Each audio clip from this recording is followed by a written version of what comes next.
Hello everyone, this is zero chemistry. I hope आप लोग बढ़िया होंगे। तो हम लोगों ने यहाँ पर चैप्टर स्टार्ट कर लिया था सॉल्यूशन। और इस वाले चैप्टर में हमने क्या क्या चीजें पढ़ ली थी, आपने पढ़ लिए थे। यहाँ पर कंसंट्रेशन टर्म्स हमने स्टार्ट करे थे जो लास्ट वाले लेक्चर में। और यहाँ पर हमने mass percentage, volume percentage, mass by volume percentage, molarity and molarity यहाँ पर पढ़ लिया था। तो आप लोगों को ये चीजें आपको समझ में आई होंगी। हम यहाँ पर बात करेंगे आज यहाँ पर नॉर्मेलिटी क्या होता है, पार्ट्स पर मिलियन क्या होता है, मोल फ्रैक्शन क्या होता है, इससे रिलेटेड जो क्वेश्चन हो सकते हैं वो वाले क्वेश्चन हम यहाँ पर आज वाले लेक्चर में देखेंगे। तो चलिए शुरू कर लेते हैं। सबसे पहला टॉपिक जो हमारे आज के लिए होने वाला है दैट इज नॉर्मेलिटी। अब यहाँ पर बात आती है नॉर्मेलिटी क्या है। तो जस्ट जैसे आपने क्या पढ़ा था, आपने पढ़ा था मोलैरिटी। मोलैरिटी वाला टर्म आपने यहाँ पर देखा था। तो मोलैरिटी क्या होती है, मोलैरिटी कैपिटल एम से डिनोट करते थे। और यहाँ पर मोल्स ऑफ सॉल्यूट यहाँ पर प्रेजेंट रहते थे। मोल्स ऑफ सॉल्यूट प्रेजेंट रहते थे किस चीज में, वॉल्यूम ऑफ द सॉल्यूशन में। ठीक है, हमने बात करा था कितने moles of solute volume solution, जो वॉल्यूम सॉल्यूशन का रहता है उसमें प्रेजेंट रहता है, उसी को हम यहाँ पर क्या कह रहे हैं, मोलैरिटी कह रहे हैं। अब यहाँ पर ये टर्म आ जाता है नॉर्मेलिटी में। देखो नॉर्मेलिटी में देखो सेम चीज रहेगी आपके पास, volume of solution. Volume of solution यानी कि सॉल्यूशन में कितना प्रेजेंट है, लेकिन क्या प्रेजेंट है, यहाँ पर प्रेजेंट है number of gram equivalent of solute. अब एक टर्म आ गया हमारे पास, ग्राम इक्विवेलेंट क्या होता है। तो देखो ग्राम इक्विवेलेंट कुछ नहीं, आपको यहाँ पर टेंशन लेने की जरूरत नहीं है। यहाँ पर नॉर्मेलिटी क्या हो जाता है हमारे पास, वॉल्यूम ऑफ द सॉल्यूशन आपके पास सेम ही रहने वाला है। यहाँ volume of the solution same ही रहेगा। अब ये जो ग्राम इक्विवेलेंट ऑफ सॉल्यूट होता है ये कैसे निकाला जाता है, तो ये आपके पास होता है, जैसे हमको मोल्स पता होते हैं, अगर मोल्स को हम यहाँ पर मल्टीप्लाई कर दें एन फैक्टर से, इससे मल्टीप्लाई कर दें, एन फैक्टर से मल्टीप्लाई कर दें, तो हमारे पास निकल कर आ जाते हैं नंबर ऑफ ग्राम इक्विवेलेंट। क्या निकल के आते हैं हमारे पास, नंबर ऑफ ग्राम इक्विवेलेंट। अब हमको पता होना चाहिए यहाँ पर कि ये एन फैक्टर क्या होता है। अब आप लोगों को मोस्ट हमें पता है, लेकिन ये एन फैक्टर क्या होता है। तो एन फैक्टर आपको निकालने के लिए यहाँ पर बेसिक सा सिंपल सा आपको याद रखना है। जैसे हमारे पास कोई एसिड है, जैसे H2SO4 एक एसिड है, ठीक है। जैसे H2SO4 हमारे पास एक एसिड है और H2SO4 एक रिएक्शन में इन्वॉल्व होता है, ठीक है। यहाँ पर H2SO4 रिएक्शन करता है कोई, और उसका यहाँ पर कितने H प्लस यहाँ पर वो रिएक्ट करवा सकता है। यहाँ पर उसके कितने H प्लस इन्वॉल्व हो सकते हैं, तो 2 H प्लस इन्वॉल्व हो सकते हैं। तो हमको रिएक्शन के अकॉर्डिंग यहाँ पर H प्लस देखने हैं कि कितने H प्लस उस रिएक्शन में इन्वॉल्व है।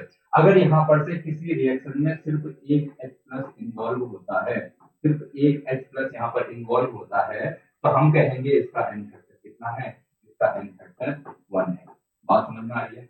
यहाँ पर कितने H प्रेजेंट है, 2 H है यहाँ पर, जिसको कि ये H2SO4 क्या कर सकता है, रिलीज कर सकता है, ठीक है। अब ये 2 H प्लस रिलीज कर सकता है, लेकिन अगर किसी रिएक्शन में 2 को रिलीज ना करके वो सिर्फ एक ही H प्लस को रिलीज करता है, तो यहाँ पर बात करें एक ही उसका क्या होने वाला है, एन फैक्टर होने वाला है।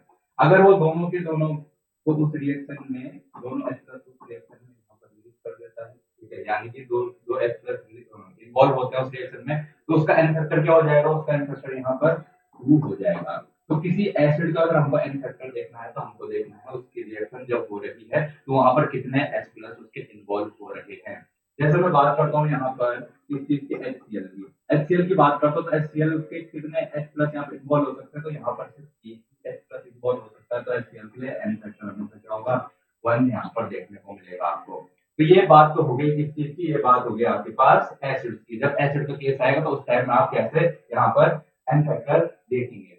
अब यहाँ पर बात आती है, अगर हमारे पास बेस आता है, बेस के कैसे यहाँ पर एन फैक्टर देखने को मिलेगा। तो जैसे बेस हमारे पास क्या है, NaOH हमारे पास बेस है। NaOH जब बेस है तो यहाँ पर हम देखेंगे कि वो OH जो यहाँ पर है, OH कितना यहाँ पर इन्वॉल्व होता है। तो किसी रिएक्शन में कितना OH इन्वॉल्व होता है, उसी को हम कहेंगे कि उसका एन फैक्टर। जैसे NaOH में एक OH यहाँ पर इन्वॉल्व होगा, तो आप कहेंगे कि उसका एन फैक्टर 1 होने वाला है। फिर बात करेंगे यहाँ पर, जैसे हमारे पास MgOH का होल चॉइस है, MgOH का होल चॉइस यहाँ पर देखने को मिला है, MgOH का होल चॉइस। तो यहाँ पर आपके पास कितने OH इन्वॉल्व हो सकते हैं रिएक्शन में, तो यहाँ पर 2 OH इन्वॉल्व हो सकते हैं। अगर किसी रिएक्शन में 2 OH इन्वॉल्व होते हैं तो वहां पर उसका एन 2 हो जाएगा। तो बेसिक सा तरीका है, ऐसे आप यहाँ पर देख सकते हैं कि एन फैक्टर कितना होने वाला है। तो अब इस एन फैक्टर निकालना आ गया आपको, तो अब नॉर्मेलिटी निकालना कोई बड़ी बात नहीं है। तो जैसे हमने कहा था यहाँ पर कि किसी सॉल्यूशन में, सॉल्यूशन हमारे पास लीटर में होना चाहिए, तो सॉल्यूशन में कितना number of gram equivalent of solute present है, वही हमारे पास नॉर्मेलिटी होने वाली है। तो नॉर्मेलिटी निकालने के लिए हमने यहाँ पर देखा कि moles into N factor, N factor into mole, और मोल्स निकालने आपको बिल्कुल आते ही हैं। तो इस तरीके से आप क्या कर लेंगे, यहाँ पर नॉर्मेलिटी निकाल सकते हैं। ठीक है, तो आई होप आपको चीजें समझ में आएंगी। इसको हम एक क्वेश्चन की मदद से यहाँ पर समझ लेते हैं। तो यहाँ पर देखो क्वेश्चन हमारे पास क्या दिया गया है, if 0.4 gram of NaOH is present in 40 ml of solution. देखो कितना यहाँ पर बात कर रहा है, 0.4 gram of NaOH is present in 40 ml। 40 ml में 40 ml सॉल्यूशन में कितना NaOH प्रेजेंट है, 0.4 ग्राम यहाँ पर NaOH प्रेजेंट है। What is the normality of solution, तो नॉर्मेलिटी निकालनी है सॉल्यूशन की। तो सबसे पहले आपको क्या करना होता है, कभी भी कोई क्वेश्चन आपको दिखता है तो सबसे पहले जो उसने पूछा है वो लिखो। सबसे पहले क्या पूछा उसने, नॉर्मेलिटी पूछा है। तो नॉर्मेलिटी हमें पता है, नॉर्मेलिटी क्या होता है, नॉर्मेलिटी इक्वल टू क्या होता है हमारे पास, एन फैक्टर होता है। नॉर्मेलिटी क्या होता है, N factor into moles of solute, into moles of solute upon volume of the solution, upon volume of solution, ये हमको पता है। अब देखो इसमें से क्या क्या चीज आपको पता है। यहाँ पर आपको क्या, NaOH के लिए क्या पता है आपको, एन फैक्टर पता है। तो हमने बोला था NaOH का एन फैक्टर कैसे देखेंगे, NaOH का एन फैक्टर यानी कि एक OH यहाँ पर इन्वॉल्व होगा रिएक्शन में, तो हम कहेंगे क्या है यहाँ पर इसका एन फैक्टर 1 है। तो हमको एन फैक्टर तो मिल चुका है भाई 1। अब बात आती है मोल्स कैसे निकालेंगे, मोल्स ऑफ सॉल्यूट। सॉल्यूट कौन हमारे पास, NaOH हमारे पास यहाँ पर सॉल्यूट है। और सॉल्यूट का हमको क्या निकालना है, मोल्स निकालना। तो हमको पता है गिवन मास कितना है इसका, 0.4, 0.4 यहाँ पर मास है उसका। और हमको इसका मोलर मास यहाँ पर पता है कितना है, यहाँ पर 40, तो यहाँ पर मोलर मास हो जाएगा। और अगर इसको हम यहाँ पर क्या कर लें, सॉल्व कर लें, तो हमारे पास कितना आ जाएगा, यहाँ पर 0.01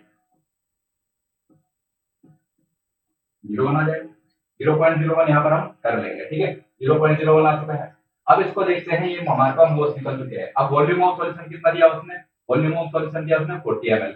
वॉल्यूम ऑफ सॉल्यूशन कितना दिया है, 40 ml दिया है। यहाँ पर सब सारी वैल्यूज रख लो। एन फैक्टर हमारे पास 1 हो गया, मोल्स हमारे पास कितने हो गए, 0.01 मोल्स हो गए। वॉल्यूम ऑफ सॉल्यूशन कितना है हमारे पास, यहाँ पर 40 ml हमारे पास है, 40 ml। अब ये 40 ml है, हमको क्या करना है इसको, हमको चेंज करना है इसको किस चीज में, क्योंकि हमको लीटर में क्या होता है, तो 1000 से यहाँ पर क्या कर लेंगे, डिवाइड कर लेंगे इसको। और 1000 से जब हम इसको डिवाइड करेंगे तो 1000 क्या चला जाएगा, ऊपर चला जाएगा। यहाँ पर क्या हो जाएगा हमारे पास, 0.01 इंटू 1000 अपॉन 40। अब इतना इसको अगर हम सॉल्व करते हैं तो क्या हो जाएगा, ये कितना हो जाएगा, पहले तो 1 0 2 0 काट दो यहाँ पर, फिर हमारे पास कितना बचता है, 1 और नीचे बच जाएगा हमारे पास 4। आई होप आपको ये कैलकुलेशन आती होगी, थोड़ी बहुत मैथ तो आनी चाहिए। ठीक है, जिस लेवल पर आप हैं तो आपको इतनी मैथ तो आनी ही चाहिए। अब यहाँ बात करते हैं 1/4 क्या होता है। तो 1 को अगर 4 से डिवाइड हो तो 0.25, 0.25 यहाँ पर आंसर आपके पास आ जाएगा। और ये क्या है, नॉर्मलिटी, तो यूनिट डेसिमल अपना लिख देते हैं यहाँ पर, कैपिटल एन से नोट कर लेते हैं, कैपिटल एन यहाँ पर लिख लेते हैं। ठीक है ना, तो यहाँ पर इस तरीके से आपको अगर क्वेश्चन पूछता है आपसे नॉर्मेलिटी का, तो नॉर्मेलिटी का सिंपल सा फॉर्मूला आपको याद रखना है कि n factor into moles of solute upon volume of the solution. इस तरीके से आप क्या कर सकते हैं, नॉर्मेलिटी को डिफाइन भी कर सकते हैं। अब यहाँ पर बात आती है हमारे कि मोलैरिटी जो होती है और नॉर्मेलिटी होती है। मोलैरिटी आपको पता है क्या होती है, नॉर्मेलिटी भी आपको पता चल चुका है। ठीक है, अब मोलैरिटी का मतलब क्या होता है, capital M equal to small N यानी कि moles of solute upon volume of the solution, ये आपको पता है। और यहाँ पर आपने देखा नॉर्मेलिटी इक्वल टू क्या होता है, नॉर्मेलिटी इक्वल टू होता है हमारे पास नंबर ऑफ ग्राम इक्विवेलेंट। तो ग्राम इक्विवेलेंट मैंने निकालने बताया थे आपको। यहाँ पर क्या होगा हमारे पास, एन फैक्टर होगा, एन फैक्टर रहेगा हमारे पास, और यहाँ पर इनटू मोल्स ऑफ सॉल्यूट रहेंगे, और यहाँ पर वॉल्यूम ऑफ द सॉल्यूशन रहेगा। तो अब मैं यहाँ पर बात करता हूँ, यहाँ पर आपको क्या दिख रहा है, normality equal to N factor into moles of solute upon volume of the solution. अब यहाँ पर देखो क्या चीज आपको देखने को मिल रही है कि ये जो n अपॉन b है, moles of solute upon volume of the solution है, ये तो हमको पता है मोलैरिटी होती है। ये क्या होती है, मोलैरिटी होती है। और जब ये मोलैरिटी होती है तो मैं यहाँ पर इसकी वैल्यू पुट कर सकता हूँ। तो मेरे पास कैपिटल एन यानी कि नॉर्मेलिटी इक्वल टू क्या आ जाएगा, एन फैक्टर आ जाएगा, N factor into molarity, N factor into molarity आ जाएगा। और इस तरीके से आप रिलेशनशिप एस्टैब्लिश कर सकते हैं नॉर्मेलिटी और मोलरिटी के बीच में। अगर आपसे कहीं पर दिया, आपको कोई वैल्यू दी रहेगी किसी चीज की, मोलरिटी की वैल्यू दी रहेगी और आपसे पूछा जाएगा कि यहाँ पर नॉर्मेलिटी निकालो, तो आप क्या करेंगे, एन फैक्टर से मल्टीप्लाई कर देंगे और आपके पास नॉर्मेलिटी आ जाएगी। या फिर अगर आपको नॉर्मेलिटी पूछी है, आपको क्या दिया है, नॉर्मेलिटी दिया है और मोलरिटी मोलरिटी पूछ रहा है, तो क्या करोगे आप, एन फैक्टर से डिवाइड कर दोगे नॉर्मेलिटी को, आपको मोलरिटी यहाँ पर मिल जाएगा। ये वाली चीजें आपको यहाँ पर काम आने वाली है, इलेक्ट्रोकेमिस्ट्री के बाद जो चैप्टर है वहां पर भी आपको ये वैल्यूज काम आएंगे, तो इसलिए आपको ये फॉर्मूला याद रखने हैं, वहां पर ये बहुत यूजफुल रहने वाला है। तो ये आपके पास था मोलरिटी और नॉर्मेलिटी में। अब यहाँ पर बात करते हैं नेक्स्ट कंसंट्रेशन टर्म हमारे पास जो है वो है पार्ट पर मिलियन। पार्ट पर मिलियन क्या होता है, ये वाला चीज हम यहाँ पर समझ लेते हैं। पार्ट पर मिलियन का मतलब कि मिलियन पार्ट में कितना, यहाँ पर हमारे पास क्या रहेगा, मास ऑफ सॉल्यूट। अगर हम बात करें बाई मास का, मास तो वॉल्यूम ऑफ सॉल्यूट देखें किसमें, अगर पार्ट पर मिलियन किसमें देखें, वॉल्यूम में देखें, या फिर वॉल्यूम ऑफ क्या है, मास अपॉन वॉल्यूम में देखें। इस तरीके से यहाँ पर चीज होने वाली है। देखो यहाँ पर क्या समझना हमें, ये चीजें क्यों यूज की जा रही हैं, क्योंकि हमें यहाँ पर कुछ चीजें ऐसी होती है जैसे एयर पॉल्यूशन है। एयर पॉल्यूशन है, उसमें क्या रहता है, बहुत बड़ा वॉल्यूम हमको कंसीडर करना पड़ता है, बहुत बड़ी जगह कंसीडर करनी पड़ती है, उसमें से छोटा सा अमाउंट हमको क्या सॉल्यूट का देखने को मिलता है। तो इस तरीके से हम जहां पर भी हमको इस तरीके का क्या चीजें दिखेंगे, बहुत कम कंसंट्रेशन देखने को मिलता है, यानी कि बहुत डाइल्यूट सॉल्यूशन, बहुत डाइल्यूट सॉल्यूशन, यानी कि वहां पर बहुत कम अमाउंट में सॉल्यूट प्रेजेंट रहता है। तो वहां पर हम क्या करेंगे, पार्ट पर मिलियन वाला कंसंट्रेशन टर्म यूज करना पड़ता है। जैसे यहाँ पर क्या है हमारे पास, एयर पॉल्यूशन या फिर हार्डनेस ऑफ वाटर है, इन सबको मेजर करने के लिए कौन सा कंसंट्रेशन टर्म यूज किया जाता है, पार्ट पर मिलियन वाला कंसंट्रेशन टर्म यहाँ पर यूज किया जाता है। अब देखो पार्ट पर मिलियन ऑफ सब्सटेंस, अगर मैं बात करूं बाई मास का, बाई मास यानी कि सॉल्यूट भी मैं मास में ले लेता हूं और सॉल्यूशन भी मैं मास में ले लेता हूं। ठीक है, सॉल्यूशन का भी मैं मास ले लेता हूं, सॉल्यूट का भी मैं मास ले लेता हूं। तो यहाँ पर मास ऑफ सॉल्यूशन, तो हमको पता है नीचे क्या लेना है, सॉल्यूशन में देखना है, तो मास ऑफ सॉल्यूशन और कितना मास ऑफ सॉल्यूट में प्रेजेंट है। लेकिन मास ऑफ सॉल्यूशन मैंने क्या कहा, मिलियन में होना चाहिए। मास ऑफ सॉल्यूशन क्या है यहाँ पर, मिलियन में, और मिलियन में क्या, उसका पार्ट, सॉल्यूशन का पार्ट होना चाहिए मिलियन में। यानी कि मैं बात करता हूँ, जैसे मेरे पास सॉल्यूशन है, तो सॉल्यूशन का अगर मुझे 10 से पार्ट करना है तो 1/10 हो जाएगा। ठीक है, सॉल्यूशन अगर मुझे 10 से पार्ट करना है तो 1/10। यहाँ पर अगर मुझे सॉल्यूशन का 100 पार्ट करना है तो 1/100, अगर मुझे 1000 पार्ट चाहिए तो 1/1000 हो जाएगा। ठीक है, तो यहाँ पर मुझे क्या चाहिए, मुझे पार्ट चाहिए मिलियन वाला पार्ट, तो मैं सॉल्यूशन के मास को यहाँ पर क्या कर देता हूँ, मिलियन से डिवाइड कर देता हूँ। यानी कि इसका भी यहाँ पर रहने दो, तो बता दूँ कैसे आ रहा है यहाँ पर 10⁻⁶, क्योंकि हमें क्या देखना है, सॉल्यूशन को देखना है, सॉल्यूशन का कौन से पार्ट, सॉल्यूट कहाँ पर प्रेजेंट होगा, सॉल्यूशन के मिलियन पार्ट में। ठीक है, जो हमारे पास सॉल्यूट प्रेजेंट है वो किसमें चेक करना है, हमें सॉल्यूशन के मिलियन पार्ट में चेक करना है। और मिलियन पार्ट का मतलब क्या होगा, अगर मैं सॉल्यूशन को मिलियन से डिवाइड कर देता हूँ, मिलियन का मतलब 10⁻⁶, तो सॉल्यूशन के मिलियन पार्ट में कितना सॉल्यूट प्रेजेंट है वो हमें बताएगा कि पार्ट पर मिलियन इसका कंसंट्रेशन। ठीक है, इतनी चीज आपको समझ में आ रही होगी। अब यहाँ पर हमारे पास 10⁻⁶ है, तो ये डिवाइड में रहेगा, तो ये क्या हो जाएगा, यहाँ पर डिवाइड से ऊपर चला जाएगा, इसलिए यहाँ पर आपको 10⁻⁶ देखने को मिलता है। आई होप आपको ये चीजें समझ में आ रही होंगी। इस तरीके से आप इसको कर सकते हैं। ये हमने देखा किसमें, बाई मास में देखा, इसको फिर क्या बाई वॉल्यूम में भी हम यहाँ पर एक्सप्रेस कर सकते हैं, बाई वॉल्यूम में भी इसको एक्सप्रेस किया जा सकता है। जैसे हमने क्या ले लिया यहाँ पर, वॉल्यूम ऑफ सॉल्यूशन ले लिया। ठीक है, वॉल्यूम ऑफ सॉल्यूशन का कौन सा पार्ट, यहाँ पर मिलियन पार्ट, तो ये 10⁻⁶ इसके नीचे रहा होगा, यहाँ पर डिवाइड किया होगा, ऊपर चला गया यहाँ पर। और हमको क्या देखना है, वॉल्यूम ऑफ सॉल्यूट देखना है, तो volume of solute present in million part of the solution, यहाँ पर वो हमारे पास कैंसिल आ जाएगा, पार्ट पर मिलियन आ जाएगा बाई वॉल्यूम। ऐसे ही सेम हमको यहाँ पर पार्ट पर मिलियन मास बाई वॉल्यूम देखना है, वहां पर भी सेम चीज हो जाएगी, वॉल्यूम ऑफ द सॉल्यूशन ले लेना हमने, कौन सा यहाँ पर मिलियन पार्ट वाला। ठीक है, और उसमें हमको चेक करना है कि मास ऑफ सॉल्यूट कितना प्रेजेंट है। इस तरीके से हम पार्ट पर मिलियन को डिफाइन कर सकते हैं। आई होप चीजें आपको समझ में आई होंगी। अब यहाँ पर बात कर लेते हैं, ये वाला टर्म का मास ऑफ कंसंट्रेशन टर्म हो गया, यहाँ पर आपको ज्यादा क्वेश्चन नहीं है, फिर भी इसके जो न्यूमेरिकल है आप देख लेना। आगे बढ़ते हैं, यहाँ पर हमारे पास नेक्स्ट टर्म जो है बहुत इंपॉर्टेंट टर्म यहाँ पर कंसंट्रेशन का आपके पास, मोल फ्रैक्शन। ठीक है, मोल फ्रैक्शन का मतलब नाम से ही आप समझ रहे होंगे, मोल का फ्रैक्शन, यानी कि मोल फ्रैक्शन का मतलब मोल का कितना फ्रैक्शन प्रेजेंट है सॉल्यूशन में। अब मोल का कितना फ्रैक्शन, तो हम किसी कंपोनेंट के लिए तो चेक करेंगे, या तो हम किसके लिए चेक करें, या तो हम यहाँ पर चेक करें सॉल्यूट का कितना मोल फ्रैक्शन है किसी यहाँ पर सॉल्यूशन में या फिर हम सॉल्यूट का मोल फ्रैक्शन चेक करेंगे, यानी कि सॉल्यूट के कितने मोल्स प्रेजेंट हैं उस सॉल्यूशन में, वो क्या बताएगा हमें, वो बताएगा यहाँ पर मोल फ्रैक्शन।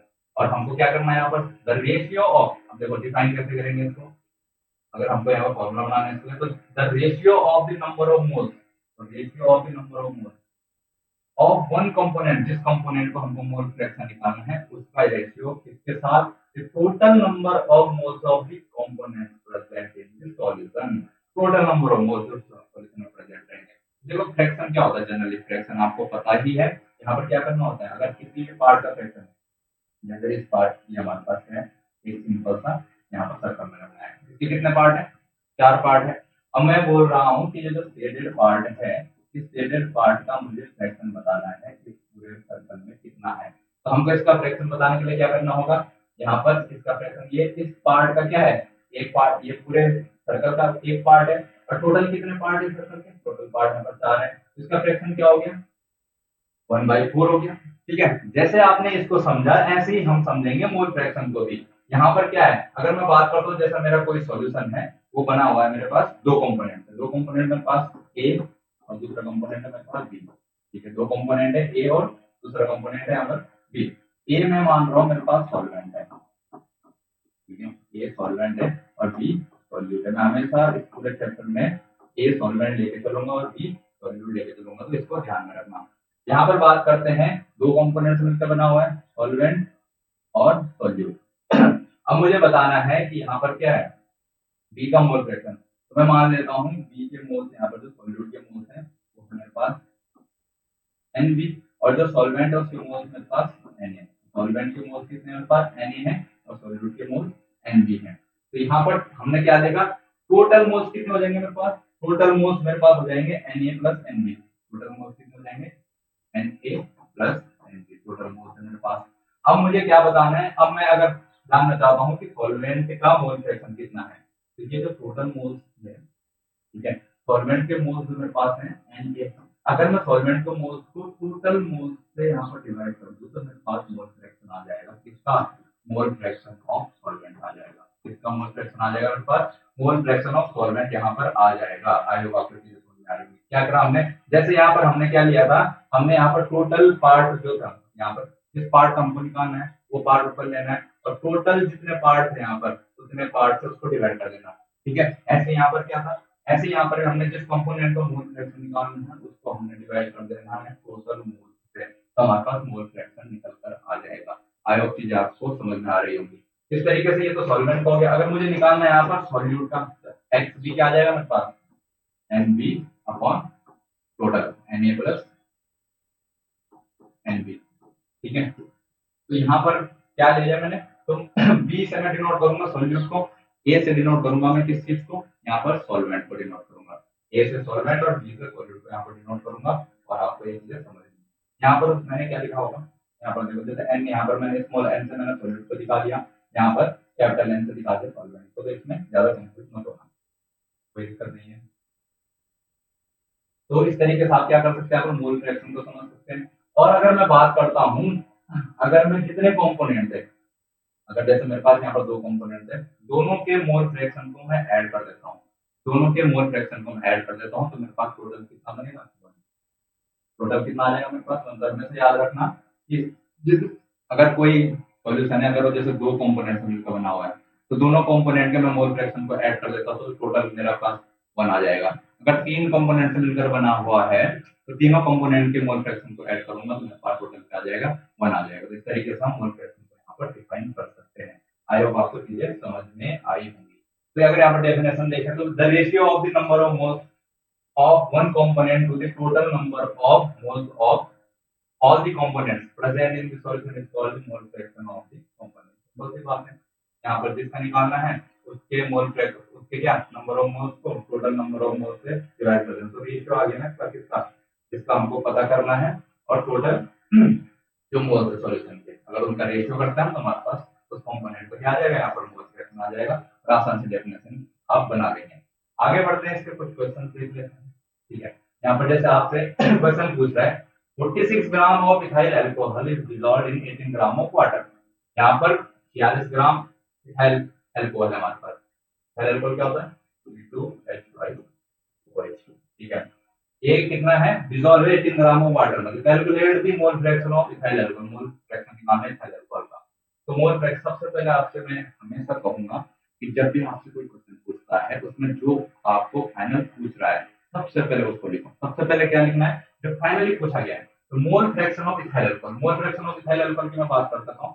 यहाँ पर इसको कैपिटल एक्स से क्या करते हैं, डिनोट करते हैं। जाहिर से डिनोट करते हैं वैसे तो हम कैपिटल एक्स लिखेंगे क्योंकि इसी तरह लिखना होता है। तो यहाँ पर बात कर लेते हैं कैपिटल, तो C2H5OH हमको निकालना है। तो यहाँ पर मोल्स किसके होने चाहिए? C2H5OH upon moles of C2H5OH plus moles of water. तो हमको ये चीजें यहाँ पर पता करनी है। अब आपको यहाँ पर मोल्स निकालना आता होगा। मोल्स कैसे निकालते हैं? तो मोल्स निकाल देंगे हम, आसान है, क्या हो जाएगा? 46 given mass upon molar mass कितना होगा इसका?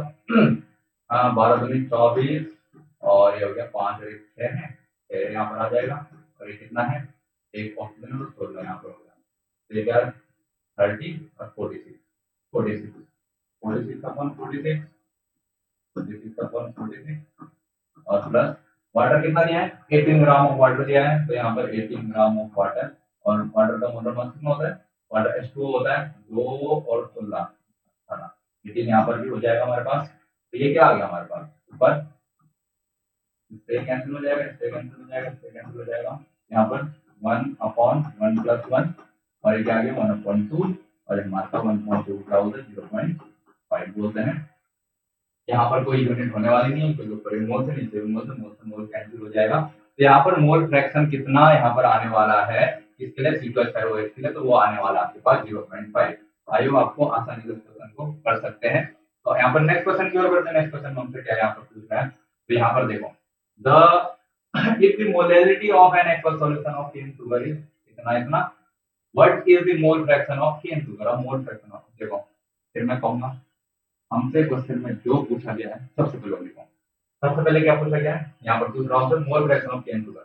तो देखो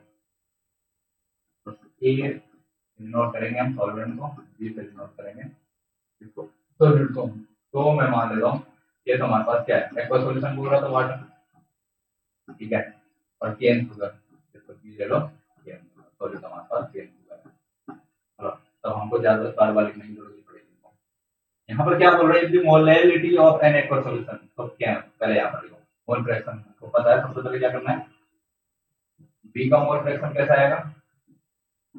moles of B upon moles total moles Na plus Nb, क्या आ जाएगा?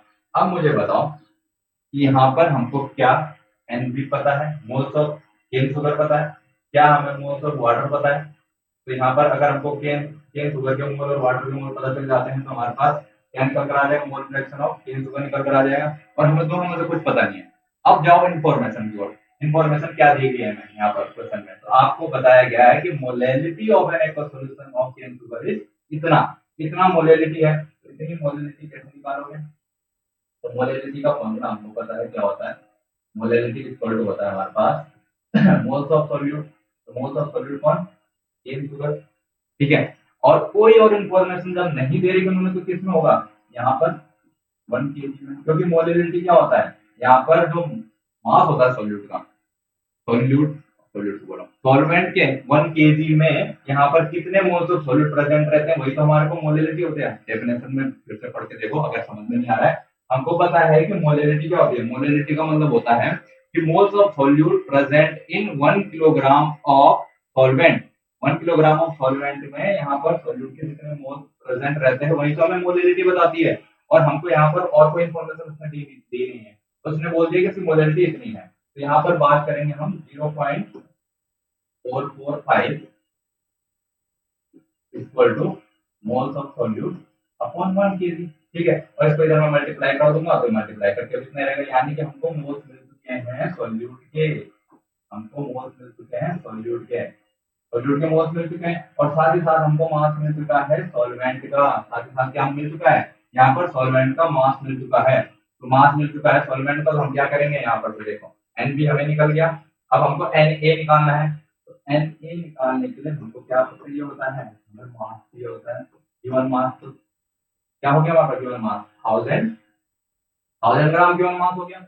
और यहाँ पर बात करूं मैं, क्योंकि 1 केजी में कितना होता है, 1000 ग्राम होता है, 1 केजी में 1000 ग्राम होता है। और यहाँ पर दूसरा क्या था हमारा कॉम्पोनेंट, वाटर है। वाटर क्या है यहाँ पर, कॉम्पोनेंट है। तो वाटर का मोलर मास 18 होता है। वाटर का मोलर मास कितना होता है, 18 होता है। और इसको अगर मैं डिवाइड कर देता हूँ तो यहाँ पर मेरे पास कुछ 55.55 के करीब निकल कर आता है। कितना आता है मेरे पास, 55.55 के करीब निकल कर आता है। इस तरीके से आप इसको सॉल्व कर लेंगे। तो ये मोल्स ऑफ वाटर भी आ जाएंगे, मोल्स ऑफ वाटर आ गए, मोल्स ऑफ यहाँ पर क्या आ गया हमारे पास, मोल्स ऑफ केन शुगर आ गया। तो मोल फ्रैक्शन निकाल सकते हैं हम आसानी से। यहाँ पर लिखो 0.445 अपॉन 0.55, हमारे पास क्या है 55.55 प्लस 0.445। अब इसको सॉल्व करके लिखेंगे कितना आने वाला है, देखो 0.445 अपॉन 5, तो हमारे पास क्या आ गया, 4 आ जाएगा, 5 9 और 5 9 और 5. अब देखो इसको आगे करो, 445 अपॉन 55.995 ये आ जाएगा हमारे पास। अब मैं अगर इसको डिवाइड करके देखता हूँ कितना होता है, देखो कैलकुलेटर से कितने को प्रयास करते हैं, पर शायद आपके लिए कैलकुलेटर अलाउड होता है पेपर में लेना, है ना, तो तुम्हारे तो और मजेदार हो गई। तो 445 डिवाइडेड बाई 55995 इक्वल टू आता है 0.00794। और इसको मैं लिख सकता हूँ कितना, 1 2 3 7.94 इंटू 10⁻³ कितना लिख सकते हैं। और मोल फ्रैक्शन क्या है हमारा, मोल फ्रैक्शन आया तो मोल फ्रैक्शन की कोई यूनिट नहीं होती, तो इतना आपका फाइनल आंसर यहाँ पर आ जाएगा। तो आई होप आपको मोल फ्रैक्शन समझ में आया होगा, नॉर्मेलिटी क्या होती है समझ में आया होगा, पार्ट पर मिलियन क्या होता है समझ में आया होगा।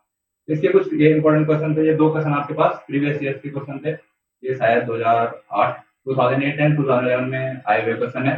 तो इससे रिलेटेड आपको कोई और क्वेश्चन मिलते हैं तो उनको भी आप यहाँ पर कर सकते हैं, ठीक है। तो ये वाला आपके पास कंसंट्रेशन टर्म वाला टॉपिक समाप्त होता है। इसके बाद अब देखेंगे हम सॉल्युबिलिटी क्या होता है, अगले वाले आने वाले लेक्चर में सॉल्युबिलिटी क्या होती है, सॉलिड का लिक्विड में सॉल्युबिलिटी क्या है, यहाँ पर सॉलिड का लिक्विड में हो गया, गैस का लिक्विड में यहाँ पर सॉल्युबिलिटी क्या होती है। यहाँ पर कुछ लॉ हैं जिनको हमको देखना है, जैसे हमारे पास राउड लॉ आएगा, हेनरी लॉ आएगा, तो वो आने वाले लेक्चर में हम यहाँ पर डिस्कस करेंगे, ठीक है। तब तक आप लोग पढ़ते रहिए।